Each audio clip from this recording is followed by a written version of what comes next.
Hi guys! Good evening po, is 6:22 po. It's Saturday po tayo ng 27, July 27 po tayo. 6:22 po ng gabi. So, I'm work again. So, naka-dress po tayo ng Japanese dress guys. Ito po kasi ang system ngayon na damit. And then, syempre, meron din po tayong fireworks mamaya sa labas. And then, yun, may pasok po tayo. So, hindi ko alam kung okay pa itong paggawa ko o hindi. Pag hindi, hindi. Di ba guys? At least, nakaayos tayo.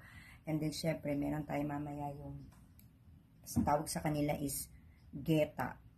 Parang bakya sa atin guys. So, magaganon po tayo. So, yun lang guys. Nagpakita lang ako sa inyo. It's July 27, Saturday, 2024 po. Bye guys!